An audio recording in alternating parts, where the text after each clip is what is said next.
warm welcome to all of you in fourth lecture of relation and function।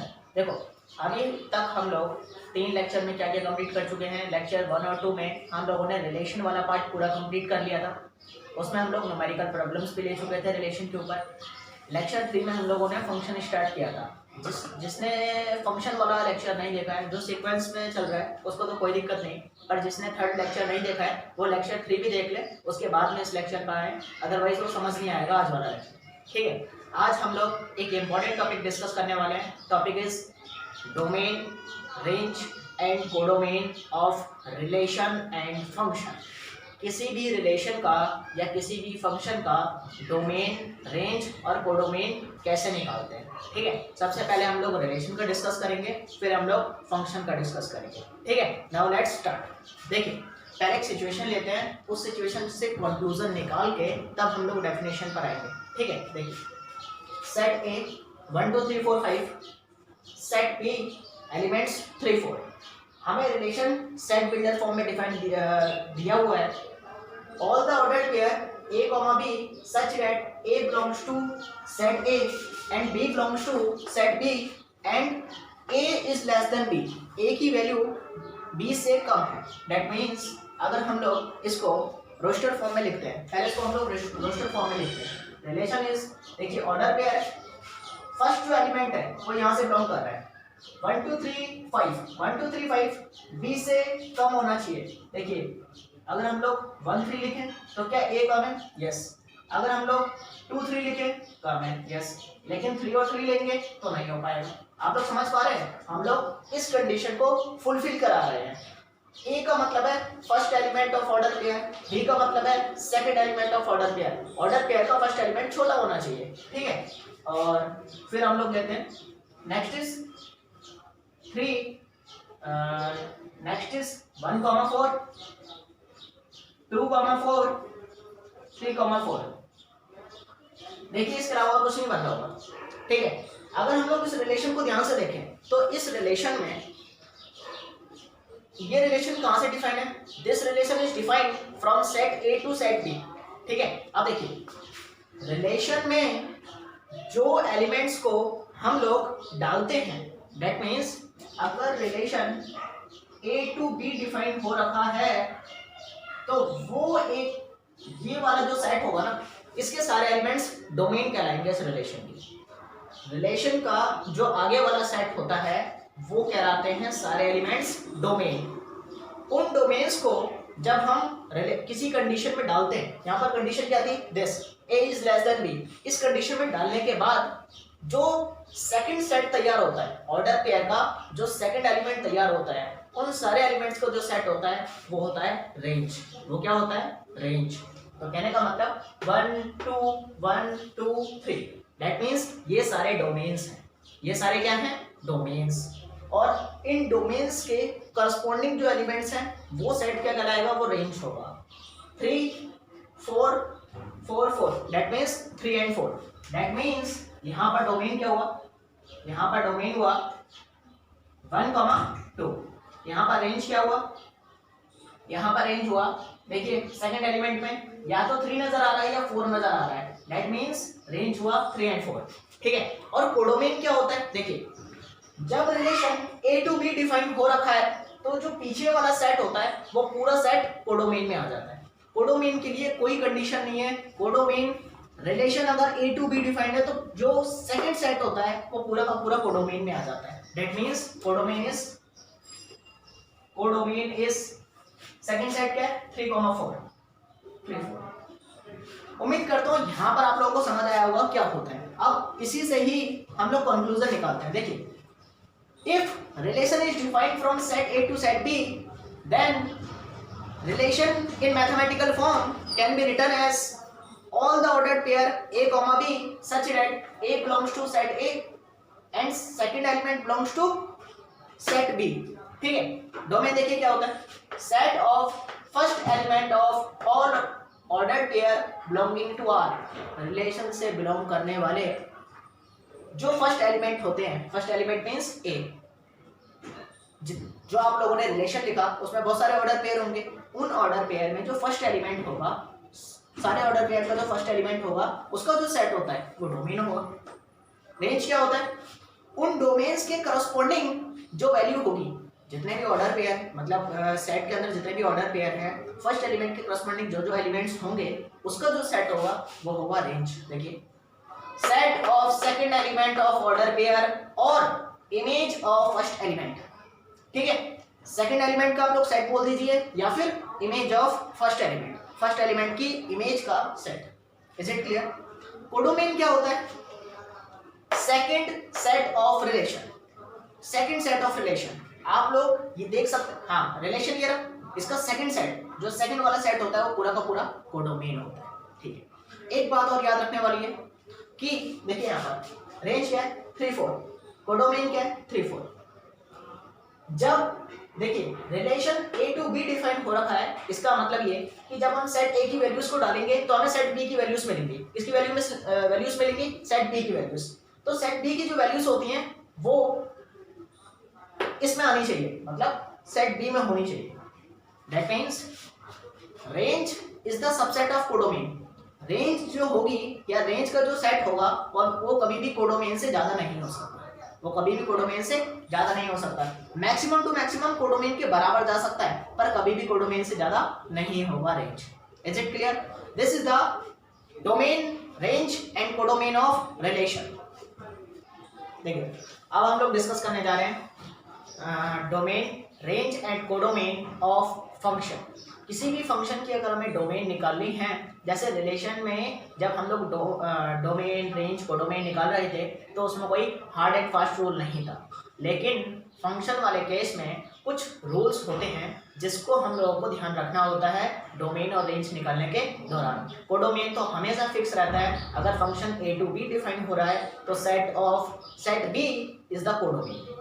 Codomain तो हमेशा fix रहता है, second वाला set हमेशा कोडोमेन होगा, लेकिन डोमेन और रेंज के लिए हम लोगों को चेक करना पड़ता है। ठीक है, सबसे पहले आप लोग बेसिक डेफिनेशन क्लियर रखना। What is the meaning of domain in function? किसी भी फंक्शन का डोमेन क्या होता है? If a function is defined from set A to set B, then domain of that function may be defined as set of all the elements of set A, set of all the values of set A for which that function is defined, जिससे वो function define हो जाए। अब define का meaning क्या होता है? Define का मीनिंग ये होता है कि कुछ एक्सट्रीम केसेस होते हैं, जैसे अब कुछ ऐसे केसेस होते हैं जिसमें फंक्शन नॉट डिफाइंड हो जाता है, मतलब डिनोमिनेटर में 0 नहीं आना चाहिए, या फिर जितनी भी रूट वाली वैल्यूज होती हैं, मतलब अंडर रूट, किसी का भी अंडर रूट सॉल्व होकर कभी नेगेटिव वैल्यू नहीं आती, तो वही वाला केस है कि रूट के अंदर कभी नेगेटिव वैल्यू नहीं होनी चाहिए। तो ये सारे जो नॉन डिफाइंड वाले केस होते हैं, ये केस हटाने के बाद जो भी x की वैल्यूज बचती हैं, या x की वैल्यू का मतलब सेट ए का एलिमेंट, सेट ए की वो सारी वैल्यूज जिससे वो फंक्शन डिफाइन हो जाए, उसको हम लोग बोलते हैं डोमेन। Is it clear? अब कुछ रूल्स होते हैं, मैं सारे रूल्स एक साथ नहीं बताने वाला, एक रूल बताऊंगा और उससे रिलेट उसके बेसिस पे एक एग्जांपल लेंगे, फिर सेकंड रूल उसके बेसिस पर एग्जांपल, इससे आप लोगों को ज़्यादा क्लियर होगा। Now let's start with first example. First rule is expression under root should be greater than equal to 0। जो भी एक्सप्रेशन रूट के अंदर है वो ग्रेटर देन इक्वल टू 0 होना चाहिए, या तो 0 के इक्वल हो या 0 से लेस हो। ऑब्वियस सी बात है, कभी भी रूट में आप लोगों ने देखा है कि -3 सॉल्व हो रहा हो, हाँ वो अलग बात है कि हम लोग अगर रियल रूट की बात कर रहे होते हैं, क्योंकि सारे रिलेशन जो डिफाइन होते हैं, सारे फंक्शन जो डिफाइन हो रहे हैं वो रियल वैल्यूज पे डिफाइन होते हैं, और रूट में नेगेटिव नंबर कभी हो ही नहीं सकता रियल रूट के लिए। अगर -3 है तो ऑब्वियस सी बात है, आप लोग कॉम्प्लेक्स नंबर में अभी जाके आगे जाके पढ़ेंगे, कॉम्प्लेक्स नंबर में जाके पढ़ेंगे तो वहाँ पे आप लोग इमेजिनरी रूट के बारे में पढ़ेंगे, लेकिन अभी हम लोग किसके बारे में डिस्कस कर रहे हैं? रियल रूट के बारे में। तो जैसे ये फंक्शन, एक एग्जांपल लेते हैं, देखिए ठीक, ये फंक्शन है, this function is defined from function is defined on R। ये फंक्शन R पे डिफाइंड है, R इज रियल वैल्यूज, मतलब x की आप लोग सारी रियल वैल्यूज डाल सकते हैं। अब रियल वैल्यूज में नेगेटिव वैल्यूज भी आ जाएंगी, तो आप लोग देखिए यहाँ पर कंडीशन हम लोग क्या लगाने वाले हैं? रूट के अंदर जो भी वैल्यू होती है वो हमेशा किससे ग्रेटर होनी चाहिए? x² - 25x + 144 should be greater than equal to 0, ये ग्रेटर देन इक्वल टू 0 होनी चाहिए। ठीक है, अब देखिए यहाँ पर आप लोग एक और चीज सीखेंगे कि कैसे हम लोग डिस्ट्रीब्यूट करते हैं या इंटरवल्स कैसे सेलेक्ट करते हैं। सेट्स वाले चैप्टर में आप लोगों ने इंटरवल्स पढ़ा होगा। ठीक है, इंटरवल्स में साइन कैसे लेते हैं वो भी आप लोग अब देखेंगे। देखिए इसको जब हम लोग सॉल्व करेंगे, क्वाड्रेटिक इक्वेशन आप लोग सॉल्व करना, x minus 9 x minus 16 equal to 0 क्या आएगा। ठीक है, अब प्रोसीजर क्या होता है ध्यान से सुनिए। जो यहाँ पर वैल्यूज लिखी हुई हैं, मतलब जितने भी फैक्टर्स हैं इनको नंबर लाइन पे ले लीजिए, जिनों का इक्वल डाल दिया, मतलब इसको इक्वल टू 0 डालेंगे, आंसर इज x की वैल्यू 9, इसको इक्वल टू 0 डालेंगे, आंसर इज x की वैल्यू 16। इंक्रीजिंग ऑर्डर में ले लीजिए, 9 यहाँ पर होगा, 16 यहाँ पर होगा, नंबर लाइन में ऐसे ऑर्डर में आएंगे, 0 ऐसे होंगे। अब देखिए आप कोई भी एक नंबर ले लीजिए जो 16 से ग्रेटर है, अ नंबर ग्रेटर देन 16 से ग्रेटर कोई नंबर बोलिए, मान के चलिए 18 ले लेते हैं। 18 लेते हैं, देखिए 18 अगर हम लोग लेंगे और 18 की वैल्यू इसमें पास करेंगे, यहाँ से पॉजिटिव आंसर आएगा। 18 को जब यहाँ पर पास करेंगे तो भी पॉजिटिव आंसर आएगा, दैट मीन्स पॉजिटिव। इससे आप कोई भी ग्रेटर वैल्यू ले लीजिए, हमेशा आंसर पॉजिटिव ही आएगा। अब एक रूल याद रखना, ये जीरोस कहाँ से निकला था, ये जीरोस यहाँ से निकला था, और इसकी जो डिग्री है वो नेगेटिव है या पॉजिटिव है, मतलब दैट मीन्स इवन है या ऑड है। नेगेटिव पॉजिटिव नहीं देखते, इवन ऑड देखते हैं, इवन है या ऑड है, ऑड है। ऑड वाले केस में अगर यहाँ पर पॉजिटिव हो रखा है तो ये इंटरवल नेगेटिव होगा, चाहे आप लोग चेक कर सकते हैं। मैंने यहाँ से मान के चलिए इन दोनों के बीच में कोई एक वैल्यू ले ली, 11 ले लिया, 11 यहाँ पे डालेंगे पॉजिटिव, 11 में से 16 को माइनस किया नेगेटिव, देख रहे हैं नेगेटिव। तो आप लोग एज जनरल याद रखना, जिसका जीरोस है इसके इधर अगर पॉजिटिव साइन आ रहा है तो इस तरफ साइन चेंज हो जाता है। ठीक है, यहाँ पर साइन हो जाएगा नेगेटिव, और फिर इस पे भी ये 9 है, 9 कहाँ से आया, 9 यहाँ से आया, इसके पावर में क्या है, इवन है ऑड है, ऑड है, मतलब साइन यहाँ पर भी चेंज। ये नेगेटिव का इंटरवल है, ये पॉजिटिव का इंटरवल है। तो कहने का मतलब ये कि इस इंटरवल में आपको पॉजिटिव वैल्यू मिलने वाली है, इस इंटरवल में आपको पॉजिटिव वैल्यू मिलने वाली है, बाकी इस इंटरवल में नेगेटिव वैल्यू मिलेगी। क्या आप लोगों को यहाँ से नेगेटिव वैल्यू चाहिए, पॉजिटिव चाहिए? आप लोग देख पा रहे हैं, इस इंटरवल से आपको ग्रेटर देन इक्वल टू 0, 0 से ग्रेटर वैल्यू चाहिए। तो ग्रेटर वैल्यू कहाँ पर मिलेगी, greater value means positive value यहाँ पर।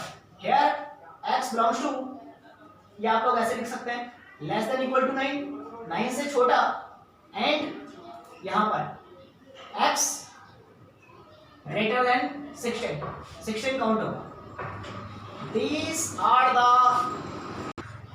हाँ तो हम लोग आधा पहुंच चुके हैं। देखिए x की वैल्यू या तो 9 से लेस होगी या 16 से ग्रेटर होगी, और फिर अब इन दोनों का इंटरवल यूनियन ले लीजिए। इनका यूनियन क्या होगा, x बिलोंग्स टू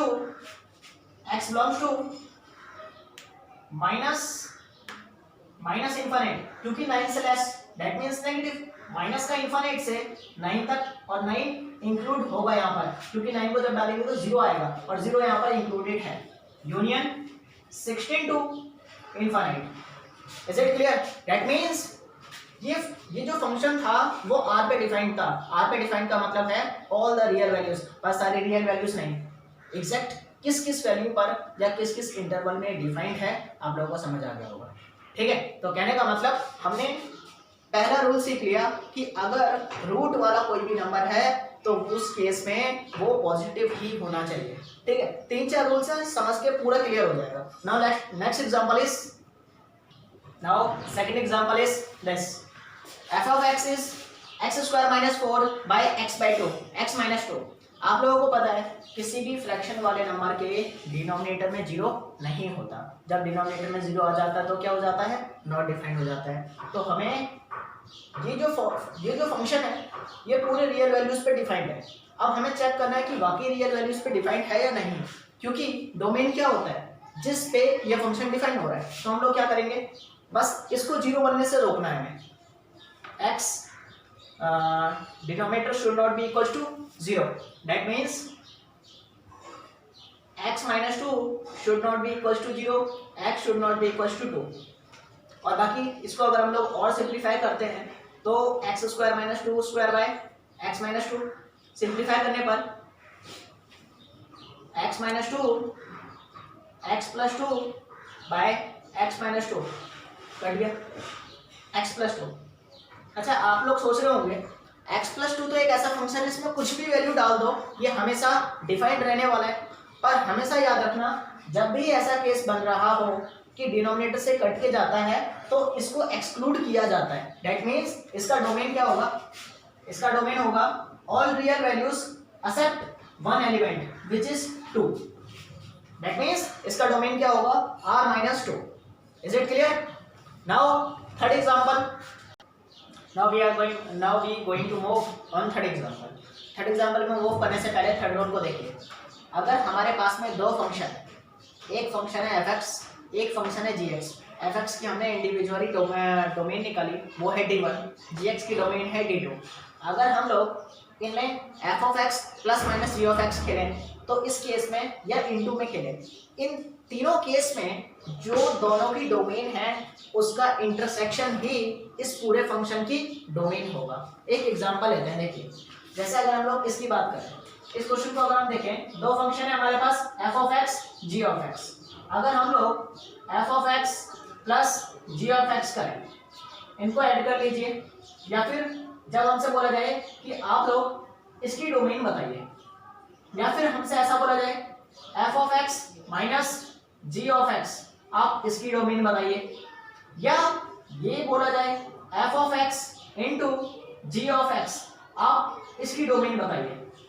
तो इन तीनों केसेस में आप लोगों को करना कुछ नहीं है, सिंपली ध्यान से देखिए, बस इन दोनों की इंडिविजुअली डोमेन देख लीजिए। अगर हम लोग इस क्वाड्रेटिक फंक्शन की बात करें, डोमेन का मतलब होता है उस फंक्शन में हम लोग क्या क्या वैल्यू पुट कर सकते हैं। देखिए ना तो इस फंक्शन के डिनोमिनेटर में कुछ लिखा हुआ है, ना ही ये फंक्शन रूट में लिखा हुआ है। दैट मीन्स ये फंक्शन हर वैल्यू पे डिफाइंड होगा। दैट मीन्स इसका जो डोमेन होगा वो होगा r मीन्स रियल नंबर, इसकी भी जो डोमेन होगी वो होगी r। मतलब ये दोनों सारे नंबर्स के लिए डिफाइंड है, सारे रियल नंबर्स के लिए डिफाइंड है। अगर हम लोग इन तीनों केसेस में डोमेन निकालें ना तो पता है क्या होगा, r और r का इंटरसेक्शन क्या होने वाला है, real number intersection with real number, answer is real number. That means in तीनों केसेस में आप लोगों को कुछ करना ही नहीं है, इन तीनों केसेस में जो डोमेन है वो क्या होगी r means real number. Is it clear? लेकिन अगर हम लोगों से पूछा जाए ये कि f(x) / g(x), इसकी डोमेन बताइए, तो हम लोग क्या करेंगे, x² - x² + 5x + 1 x² - 6x + 8। अब देखिए अगर हम लोग इस फंक्शन को ध्यान से देखें तो इस फंक्शन के डिनोमिनेटर में आपको आ चुका है, तो आपको उसको जीरो बनने से रोकना है। तो चेक करिए कि वो फंक्शन जीरो कहां पर बन रहा है। That means x² - 6x + 8 should not be equal to 0, वो जीरो नहीं होना चाहिए। इसको आप लोग सॉल्व करेंगे तो x - 2 x - 4 should not be equal to 0, individually इनको 0 पे इक्वल रख दीजिए। x - 2 should not be equal to 0, that means x should not be equal to 2 and x should not be equal to 4। ठीक है, x की value 2 भी नहीं होनी चाहिए और 4 भी नहीं होनी चाहिए। दैट मीन्स हमें क्या लेना होता है, इंटरसेक्शन वाला पार्ट लेना होता है। बाकी सारी वैल्यूज हो सकती हैं पर 2 और 4 नहीं होनी चाहिए। दैट मीन्स इसका डोमेन क्या होने वाला है, डोमेन इक्वल्स टू r - 2, 4, मतलब सारी रियल वैल्यूज होंगी पर 2 और 4 नहीं होगा। ठीक है, तो इस तरीके से हम लोगों ने सारे रूल्स डिस्कस कर लिए। आप लोग कोई भी क्वेश्चन उठा के देख लीजिए जिसमें आप लोगों को डोमेन निकालना हो, आप सारे क्वेश्चंस कर सकते हैं। अच्छा, इस डोमेन वाले पार्ट पे हम लोग इस चैप्टर के लास्ट में और आएंगे, जब हम लोग क्लासिफिकेशन ऑफ फंक्शन पढ़ रहे होंगे तब डोमेन वाले पार्ट पे एक बार दोबारा आएंगे। उसमें कुछ एक्सपोनेंशियल फंक्शन या लॉगरिथमिक फंक्शन वगैरह में और बातें डिस्कस करनी होती है। ठीक है, अभी एक बात और सुनिए कि जब हम लोग रेंज पढ़ेंगे नेक्स्ट लेक्चर में हम लोग लेने वाले हैं range of a function and algebra in function. Easy topic है पर रेंज में थोड़ी कॉम्प्लेक्सिटी होती है, इसीलिए उसमें हम थोड़ा ज़्यादा एग्जांपल्स लेंगे। ठीक है, वो नेक्स्ट लेक्चर में देखेंगे। इस लेक्चर पे आप लोग जो भी पढ़ा आप लोगों ने इस पर क्वेश्चंस करना, ग्रुप में डाउट पूछना जो भी होंगे। बाकी तब तक के लिए बाय बाय।